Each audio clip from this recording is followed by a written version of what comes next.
Imagine being put on trial without even knowing it, with the jury made up of the 12 most powerful species in the galaxy. That's what was happening in the Great Hall of Urith Prime, a massive crystal structure floating between three dying stars. Inside, rainbows danced across the floor as the Galactic Concord, a council that had ruled for longer than humans had even existed, gathered to solve a problem. That problem was us. At the center of it all stood Ambassador Sithrax, a towering warrior covered in black armor, his forearms crossed and his jewel-like eyes narrowed. His people had conquered 200 worlds and never lost a war, and when he spoke, it sounded like bones snapping. The humans spread like a disease, he clicked. 400 years ago, they were stuck on their little mud ball. Now, they infest 200 star systems. They multiply like vermin, ignore our trade laws, and refuse to know their place. Murmurs of agreement echoed through the chamber. Tentacles waved and scales flashed in approval. They are young, Sithrax growled, and they are weak, but if we let them be, they will become strong. We have to act now. We must teach them that the galaxy has rules, he declared. We must show them what happens to those who disobey. A being of flowing liquid silver, the Valir ambassador, rose to agree. The Kree speak the truth. The humans seized 3 mining systems promised to us. They claimed ignorance of our agreement, then simply refused to leave. Then a creature that looked like a walking tree with far too many eyes added, "They built a colony in the outer reach. That territory was forbidden. When we told them, they laughed and asked who made that rule." Soon, other voices joined the chorus, complaining that humans had broken this treaty or insulted that species. But at the far end of the hall, in a chair older than any species there, sat Vale. Vale wasn't made of flesh or metal. It was a being of pure light, a soft glow of shifting colors like a sunset that never ended. Vale was ancient when the Concord's founding races were just discovering fire. It had watched empires rise and crumble into dust. The others called it the eldest, and as the angry accusations flew, Vale simply watched, listened, and remembered. Finally, Sithrax addressed the entire council. "I call for a vote. The Kree Dominion requests permission to lead a fleet against the human worlds. We will hit their largest colony, show them the Concord's power, and force them to become our protectorate. They will obey, or they will burn." The Valir ambassador was quick to second. The Valir support this. One by one, the other species voiced their approval. Some were eager, their voices filled with hate. Others were more reluctant but agreed that the wild, uncontrolled humans had to be dealt with. The vote was nearly unanimous when at last Vale moved. The ancient being rose, and light rippled through its form like wind over water. The chamber fell utterly silent. When the eldest spoke, everyone listened. "I wish to address the Concord," Vale said, its voice like distant music that filled every corner of the hall. Sithrax clicked his mandibles in annoyance but stepped back. Not even the prideful Kree would dare interrupt the eldest. As Vale moved to the chamber's center, the light from the dying stars seemed to bend around it, as if the universe itself was paying respect. "I have been here for 3 billion of your years," Vale began. "I have seen so much. I saw the architects build rings around suns when your planets were just cooling rocks. I watched the progenitors seed 1,000 worlds with life before the silence claimed them all.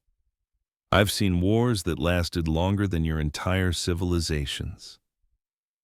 The hall was so quiet you could hear a pin drop.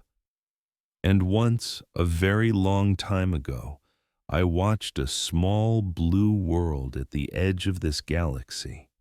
I watched creatures climb from the trees, stand on 2 legs, and stare at the night sky with wonder in their eyes.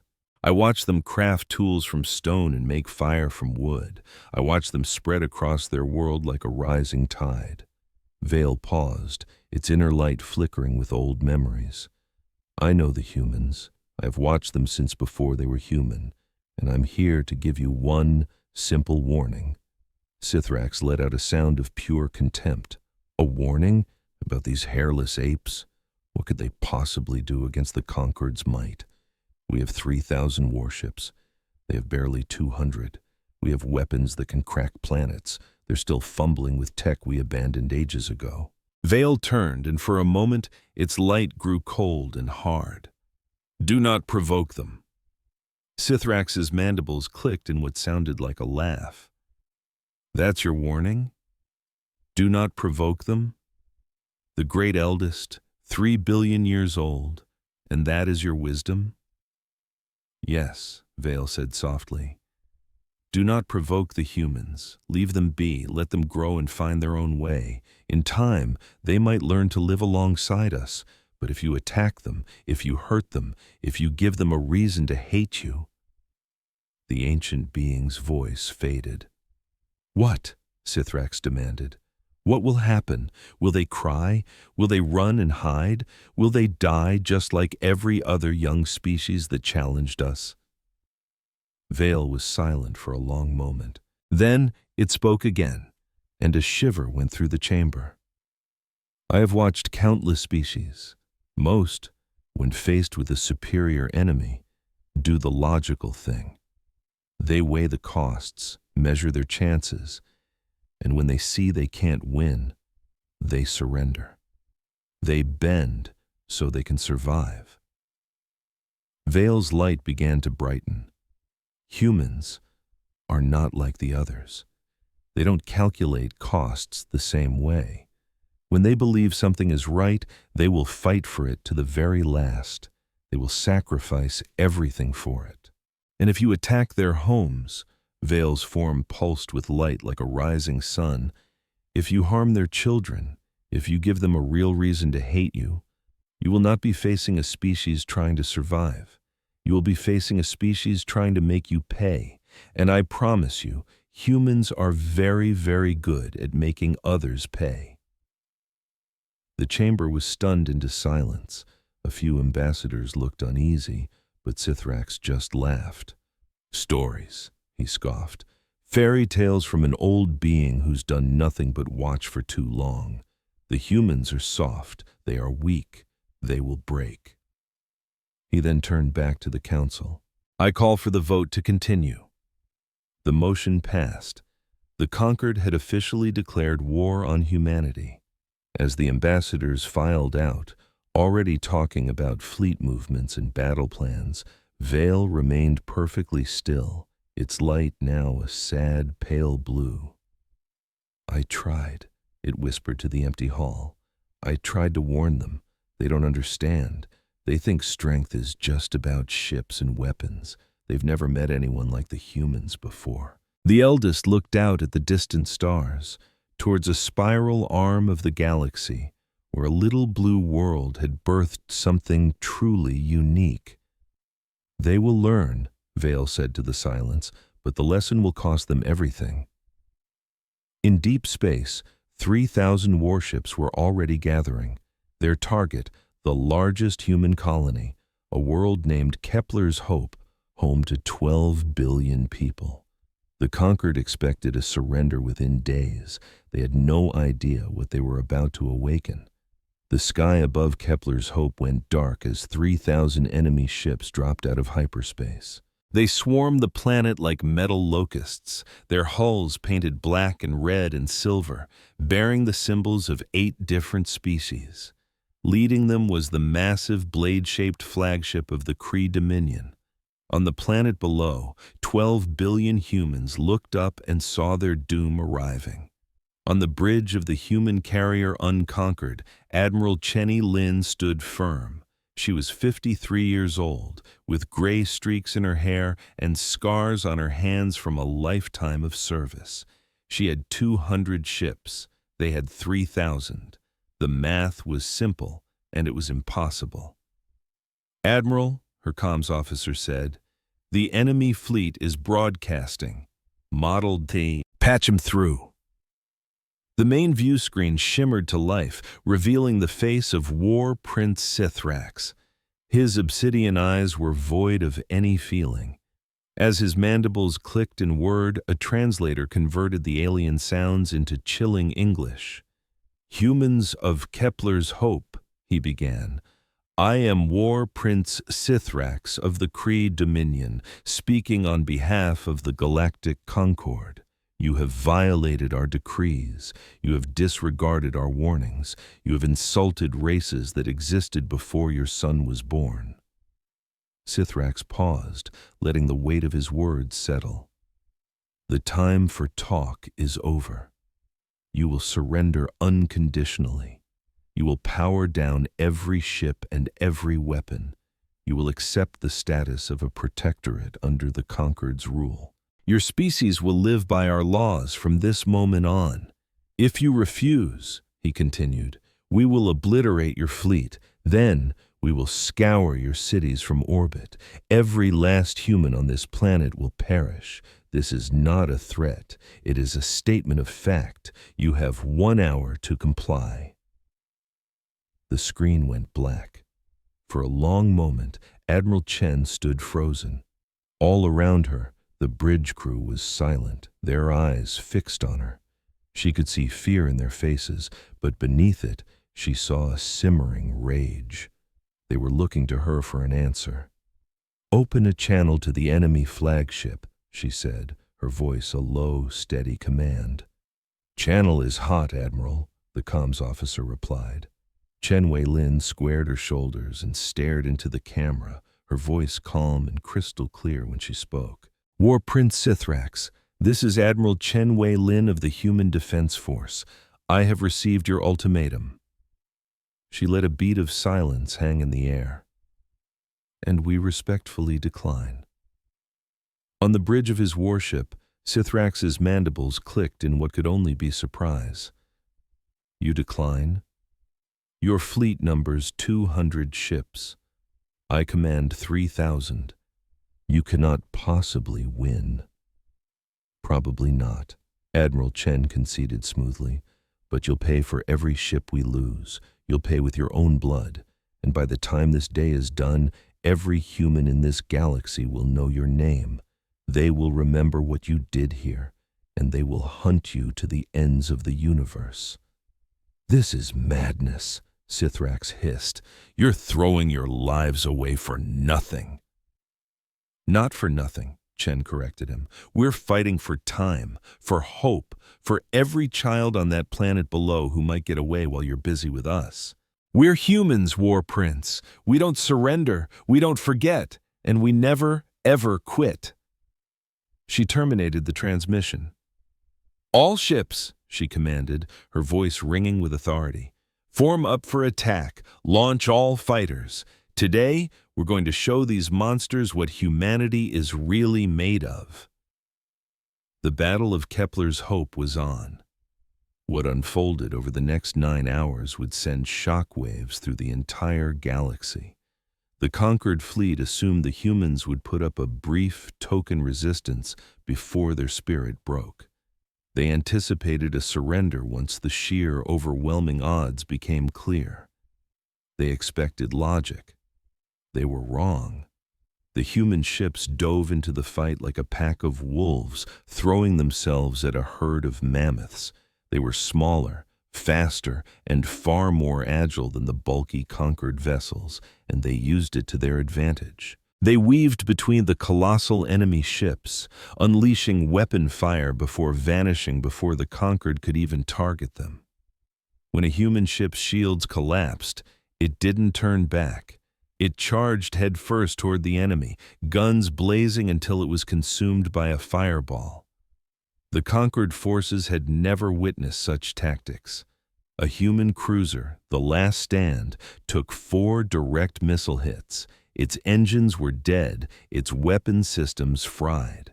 Instead of begging for mercy, the captain rerouted all remaining power to the maneuvering thrusters and rammed his ship directly into a conquered battlecruiser. Both vessels were annihilated in a blinding flash. A fighter pilot, James Okonkwo, exhausted his missile supply. So, he ejected from his cockpit, a demolition charge clutched in his arms, and used his suit's thrusters to coast toward an enemy dreadnought. He manually attached the bomb to their hull, dying in the blast that tore the ship's main weapons array apart. A squad of human Marines boarded a crippled Concorde cruiser. The aliens thought they were there to capture the ship. Instead, the Marines fought their way straight to the reactor core and triggered a catastrophic overload, sacrificing themselves to take the entire enemy crew with them. Time and time again, the humans did things that made no sense to the Concorde. They traded their own lives for the smallest tactical gains. They refused to fall back, even when it was the only rational move. They fought as if they didn't know they were destined to lose. 9 hours. That's how long the hopelessly outmatched human fleet held the line. When the battle was over, Admiral Chen was dead. Her flagship, the Unconquered, had been destroyed while ramming a Cree command ship. 173 of her 200 ships were gone. 50,000 human soldiers had given their lives, but they had taken over 1,000 conquered ships with them. Nearly a third of the mighty invasion fleet was now wreckage or damaged beyond repair. War Prince Sithrax had lost more ships in a single day than his people had lost in the last century of warfare. Shaking with rage, he ordered the orbital bombardment to commence. The cities of Kepler's Hope began to burn. Missiles rained from the sky, and 12 billion humans stared up at their own extinction. But not all of them died. During those 9 brutal hours, while Admiral Chen and her fleet bought time with their blood, a secret evacuation was underway. Transport ships had been quietly loading. Escape pods launched in swarms, hidden tunnels deep underground filled with desperate refugees. 3 billion humans managed to escape Kepler's Hope before the planet's surface was turned to molten glass. 3 billion survivors who had watched their world die. 3 billion witnesses who would carry the story to the rest of the galaxy. And the story spread like wildfire. It shot through comms networks and was passed by word of mouth. It blazed across video screens and crackled over radio waves. It was shared in hushed whispers and agonized screams. Every human alive heard what the Conquered had done. Every one of them saw the images of burning cities. Every one of them learned the names: Sithrax, Kepler's Hope, 9 billion dead. The Conquered expected this to create terror. They thought humanity would finally understand that they were beaten. They waited for the calls for peace, for surrender, for anything to make the slaughter stop. They truly did not understand humans at all. On Earth, the cradle of humanity, the President addressed the entire species. She was a small, unassuming woman with white hair and eyes as hard as diamonds. She stood before the scorched banner recovered from Kepler's Hope and spoke words that would become legend. Today, the Galactic Conquered murdered 9 billion of our brothers and sisters. They did this because they thought it would break us. They did this because they believed we were weak. Her voice was soft, yet it reached every human ear across the stars. They were wrong. As of this day, we are at war.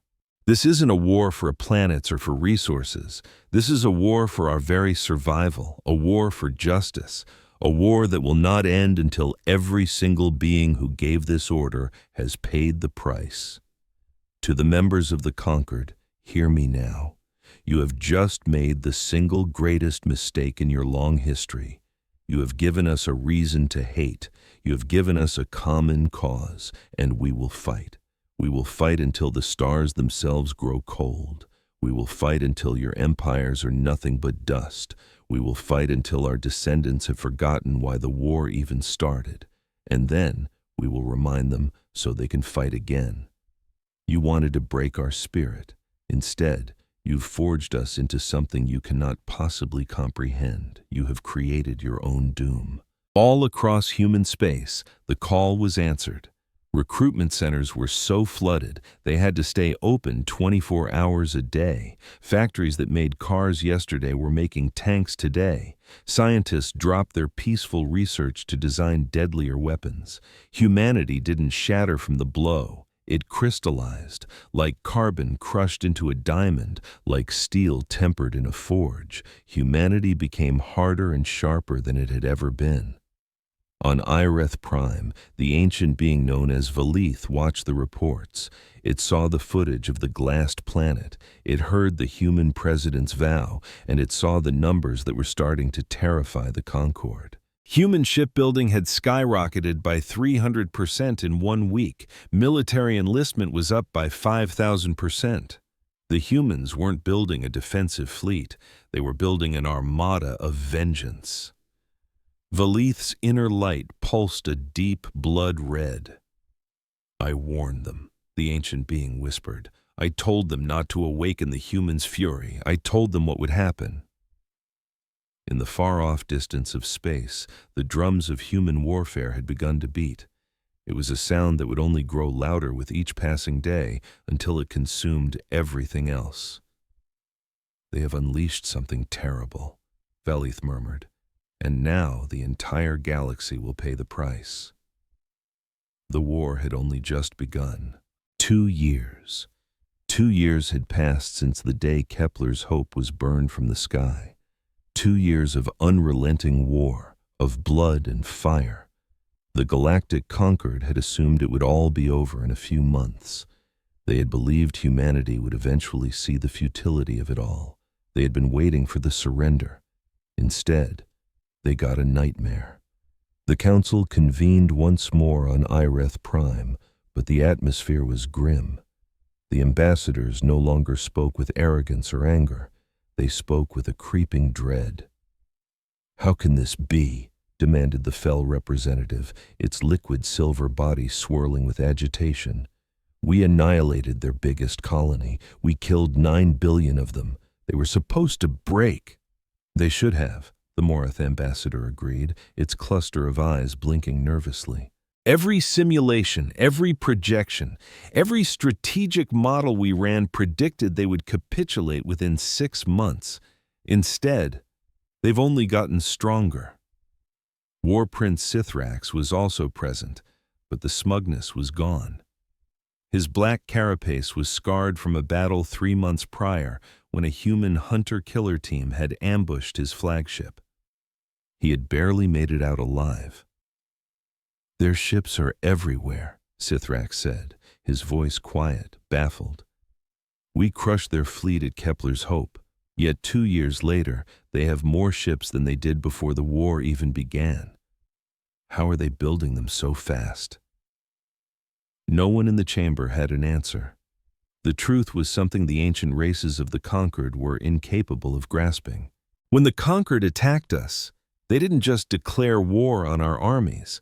They declared war on every single human alive. They threw everything they had at us, so we threw our entire civilization right back at them. Our factories never slept, running day and night as workers caught sleep in shifts right there on the floor. Our kids learned how to assemble emergency gear in their classrooms. Grandparents came out of retirement. Their old, skilled hands needed once more in the shipyards. Anyone who could help did. And if you couldn't find something to build, you found someone to fight. But it wasn't just our sheer numbers that terrified the Conquered. It was our technology. When the war started, our weapons were decent, but not amazing. Our ships were quick, but fragile. Our shields held up, but they were nothing special. The Conquered had been spacefaring for centuries longer than we had. But that technological gap? It was closing at a terrifying pace. Our scientists worked around the clock, fueled by coffee and a burning need for payback. They took captured, conquered tech, tore it apart and figured it out. But they didn't just copy it, they made it better. They blended ideas from a dozen different species, creating things no one had ever seen before. They started asking the kind of questions the older races had forgotten to ask. Within just 8 months, our ships were armed with quantum disruptors. These things made energy shields completely useless, hitting the hull directly. The Conquered had been trying to develop that for decades. We figured it out in less than a year. Next up were adaptive missiles, weapons that actually learned from every miss and changed their tactics. After that came the ghost drones, unmanned ships so stealthy you wouldn't know they were there until they opened fire. Then came the bioweapons, engineered plagues that targeted only a single species. We weren't just catching up anymore, we were blowing past them. The Conquered Council was in a panic. They summoned Valeth, the eldest of the ancient races. He moved slowly, his inner light flickering with what looked like a mixture of sadness and grim satisfaction. "Eldest," the lead ambassador pleaded, "we need your help. You warned us about the humans. You told us not to wake the sleeping giant. We didn't listen, and now we're about to lose a war we thought was unwinnable." "Tell us," he begged. "What are we up against? How do we make them stop?" Valeth was quiet for a long, heavy moment. Then the ancient being began to speak. "Let me tell you a story," he began. "A story about the world that created humanity. A story that explains why they are what they are." The council leaned in, desperate. "A long, long time ago on that tiny blue world, the ancestors of humans were pitifully weak. They had no sharp claws. They had no deadly fangs. They had no armor or shells to protect their soft bodies. They were slow, small, and vulnerable. And the world they lived in was filled with monsters, giant cats that could kill with one swipe, wolf packs that hunted with terrifying intelligence, bears that could shatter bone with a single blow. By all logic, the ancestors of humans should have been wiped out. They should have been nothing more than a quick meal for a hungrier predator. But they didn't die out. They survived. Do you know how?" Valeth paused, his ancient eyes scanning the room of terrified ambassadors. "They ran. The ancestors of humans invented a style of hunting that no other creature on their planet could counter. They would pick their target, and they would start to chase it. Not fast. Just a slow, steady jog. They would chase their prey for hours, sometimes for days. They simply would not stop. Other predators would get tired and give up. The ancestors of humans never gave up. They just kept running until their prey, faster and stronger, would literally collapse from pure exhaustion. The slow, weak, soft creatures would always catch their prize because they refused to stop. "It's called persistence hunting," Valeth explained, "and it is the secret to understanding everything about them." The war prince, Sithrax, clicked his mandibles in frustration. "What does some ancient hunting technique have to do with this war?" "Everything," Valeth replied.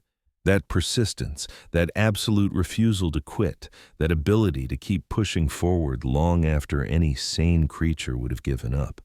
It's hardwired into their very being. It's who they are. Most species fight wars with logic. They weigh the costs against the benefits. If the cost gets too high, they sue for peace.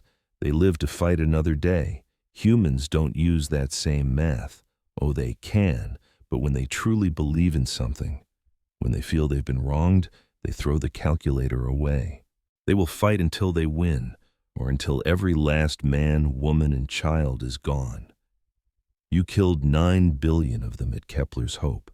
Any other species would have seen that as a final crushing defeat.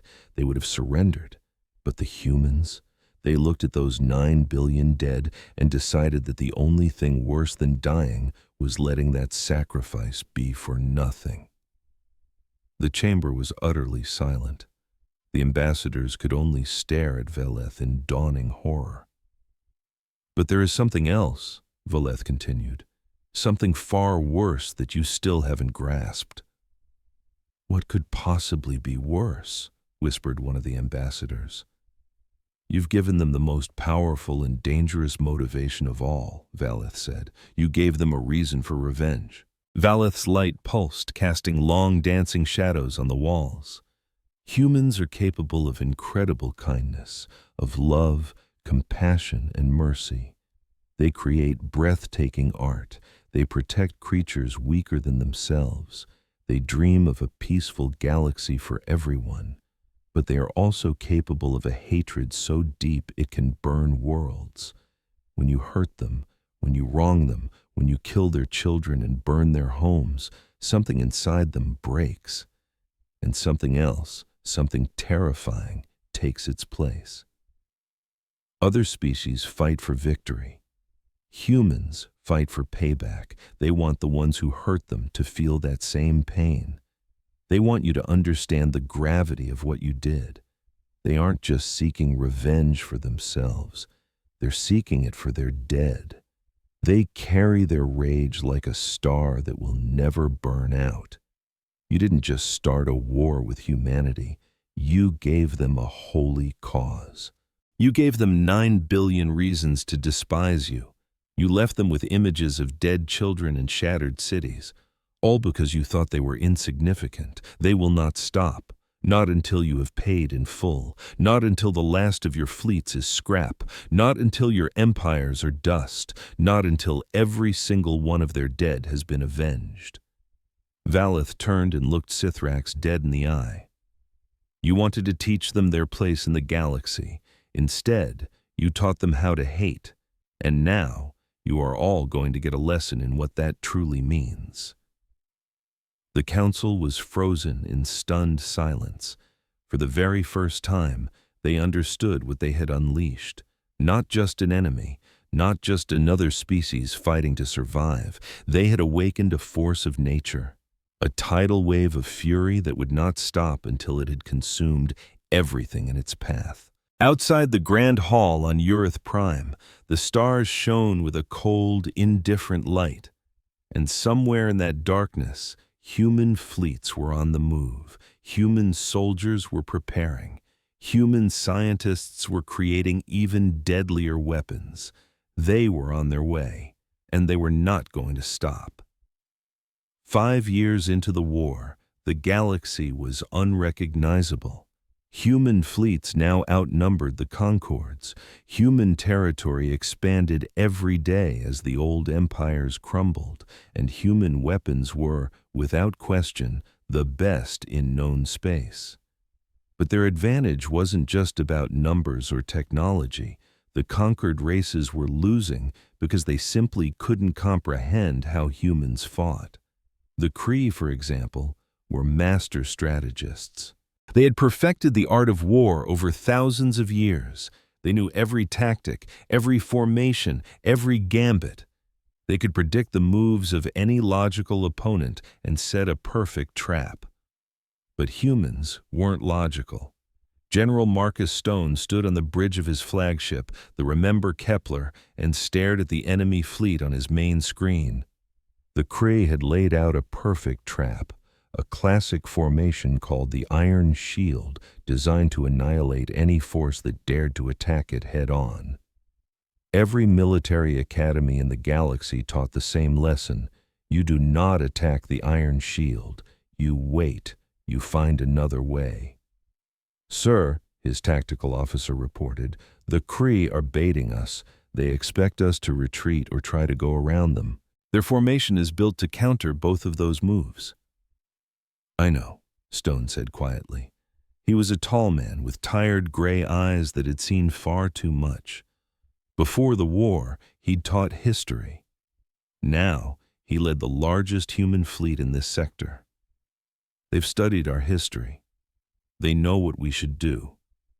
He then allowed himself a small, cold smile. "So, let's do something incredibly stupid."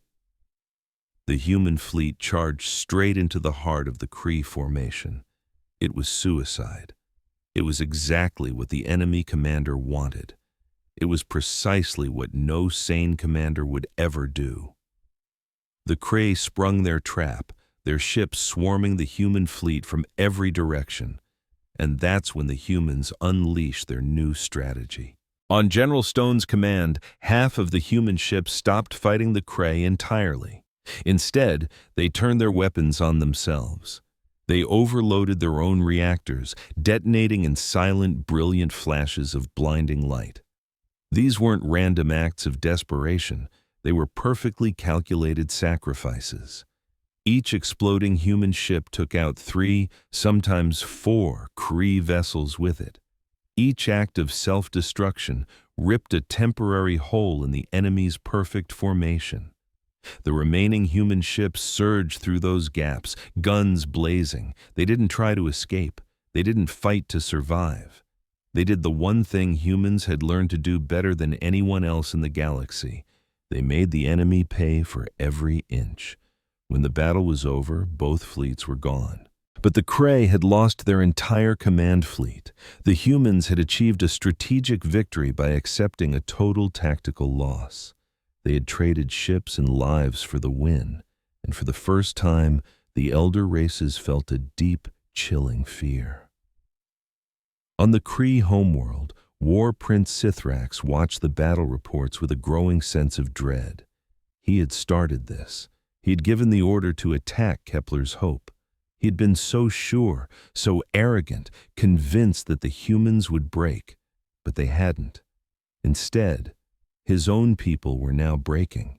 Human fleets were pushing deeper and deeper into Kree territory, and they weren't just winning battles, they were liberating the slave races the Kree had held under their thumb for centuries, arming species who had been oppressed for generations and turning them against their former masters. Model C. Instead of conquering, the humans came as liberators. They turned the Dominion's own enslaved peoples against them by speaking a language they all understood, freedom. They looked at species who had known nothing but chains and said, "We know what it's like to be the underdog, to face an enemy that seems unstoppable." They promised that the mighty Kree Empire wasn't invincible, and that a life of freedom was a prize worth any risk.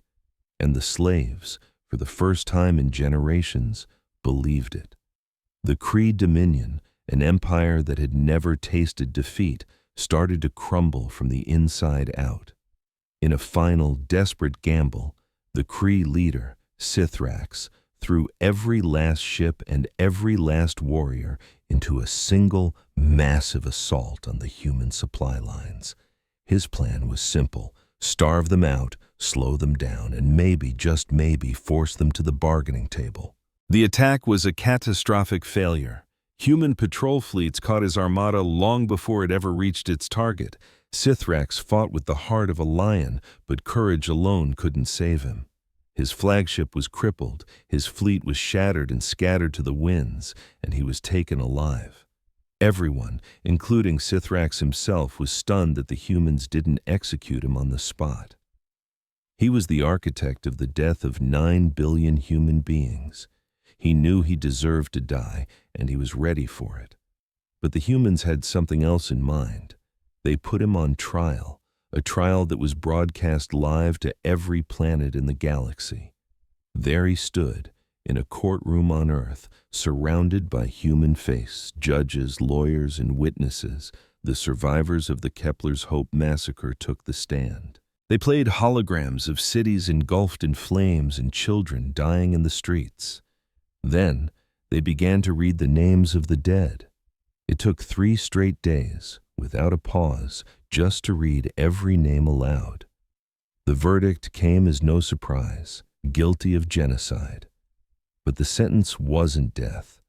It was life imprisonment on a desolate, frozen asteroid at the farthest edge of human-controlled space. He would be in total isolation, with no contact with any other Kree, forever cut off from the hive mind that connected his entire species. For a Kree, this was a fate infinitely worse than death, to be utterly, completely alone for eternity.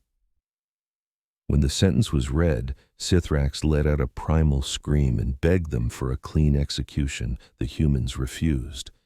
"Death is too easy," the judge told him. "You offered our people no easy way out. We will offer you none. You will live with the memory of what you did. You will have centuries, alone in the cold and the dark, to think about the 9 billion lives you extinguished. And when you finally die, you will know that you and you alone brought this upon yourself.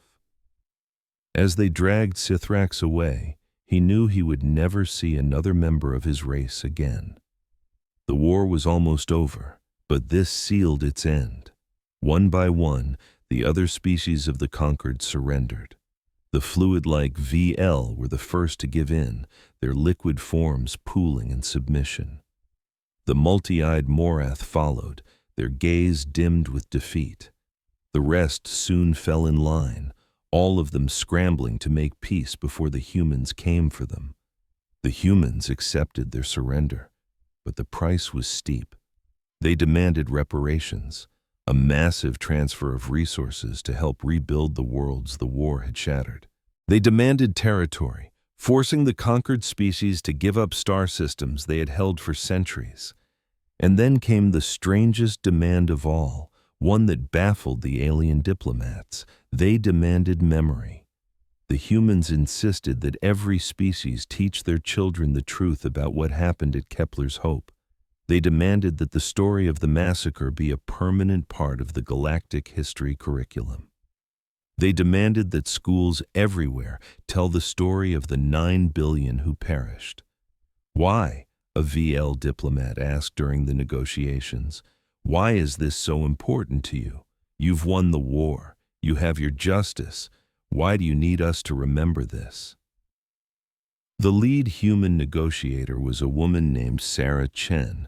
Her father was Admiral Chen Wyan, who had died defending Kepler's Hope. She had also lost her aunt and 2 uncles in the orbital bombardment. She looked at the VL, her eyes free of hatred, but filled with a deep, chilling sadness. "Because we never forget," she said softly. "Our dead are never truly gone. We carry them in our hearts. We speak their names. We remember what was done to them, and we remember why. We need you to understand this about us. We need you to know that humans remember everything, every crime, every act of kindness, every broken promise, and every betrayal. We remember it all, and we need you to remember Kepler's Hope so that you never, ever make the same mistake again. We want your children's children to know what happens when you underestimate humanity. We want them to learn from your failure. Not because we want revenge on future generations," she continued, "but because we want a true and lasting peace with them. And real peace can only be built on understanding, and understanding always begins with memory." The VL and all the others agreed to the terms. The Great War was finally over. Humanity had won. But Sarah Chen knew that winning was the easy part. The truly hard work, building a future that could last, was just beginning. On the ancient world of Urith Prime, the being known as Valith watched the peace treaties being signed. The old creature, made of starlight, felt a flicker of something it hadn't felt in a long time. Hope. The humans hadn't become the monsters they had fought. They hadn't answered genocide with more genocide. They had been firm, yes, but they had also been merciful. Maybe, Valith mused, the best parts of the human spirit had survived the war after all. Perhaps there was a chance for something good to grow from the ashes of all this death. The eldest would do what it did best: wait, watch, and hope. 50 years passed. The galaxy was a new place. A young Kree historian named Thessic walked through the glowing crystal halls of Urith Prime.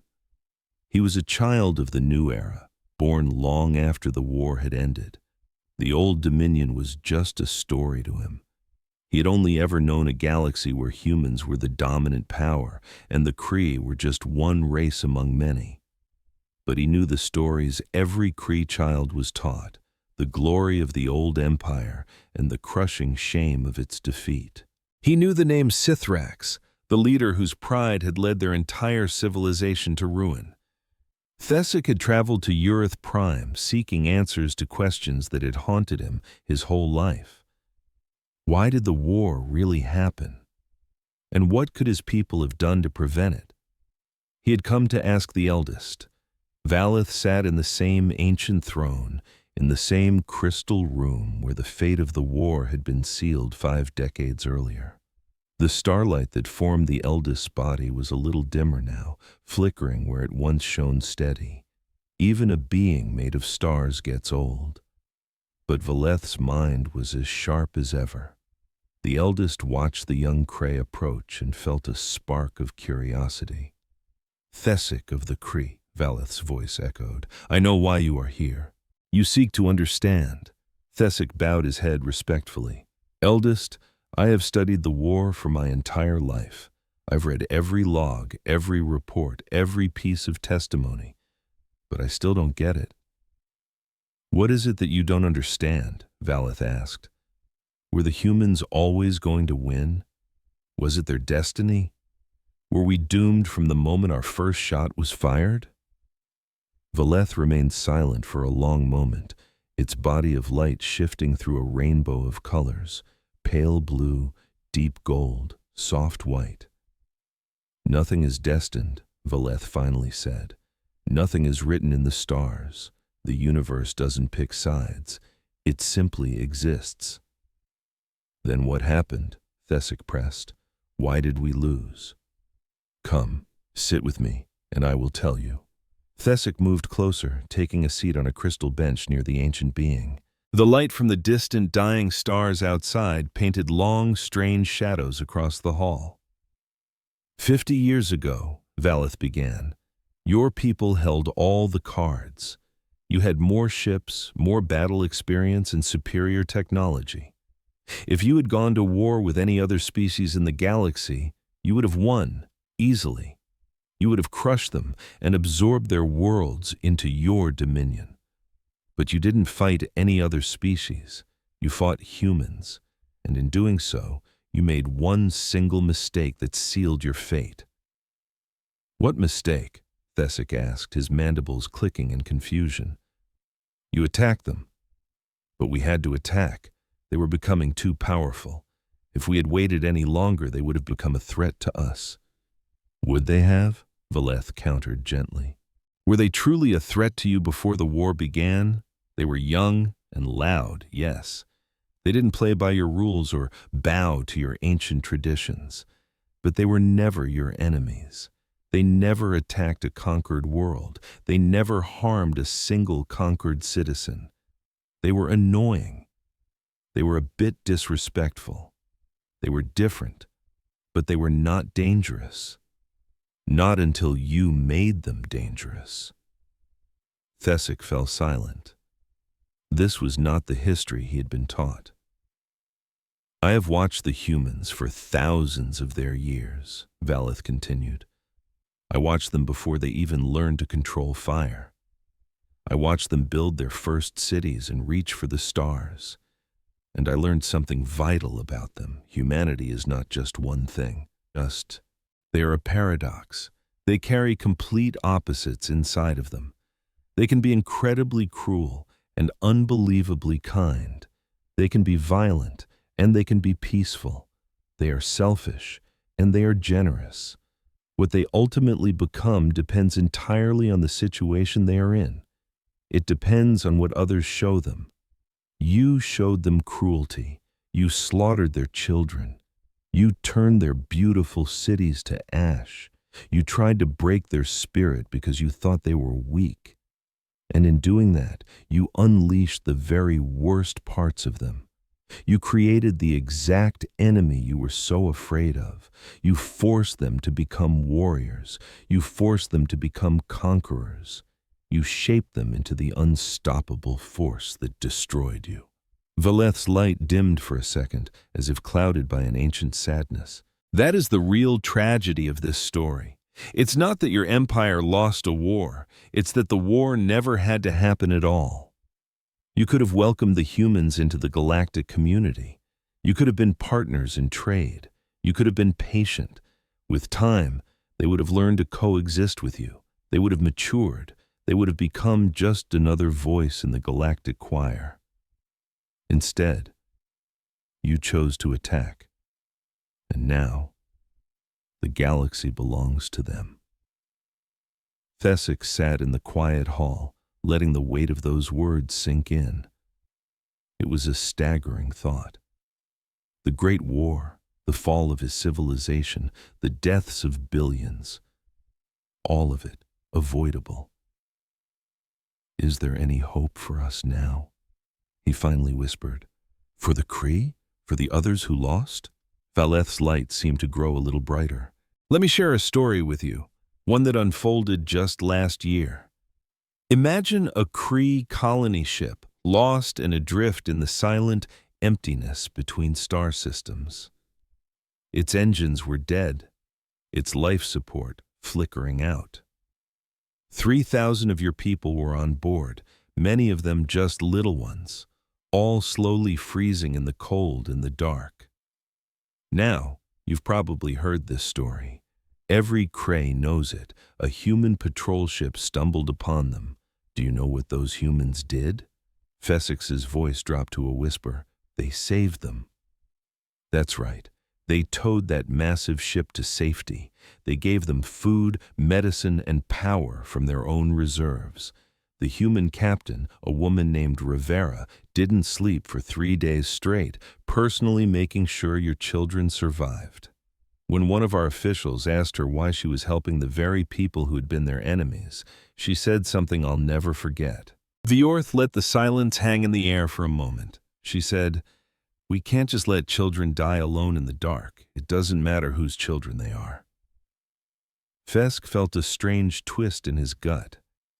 Maybe it was shame, or maybe it was a glimmer of hope. "That's why I told the council not to poke the humans," Valeth added. "It wasn't because I was scared of what they'd do to us if they won. I was scared of what we would turn them into. Humans aren't some mindless force of nature. They're a mirror. They show you a reflection of what you show them. You showed them cruelty, and they showed you what real cruelty looks like.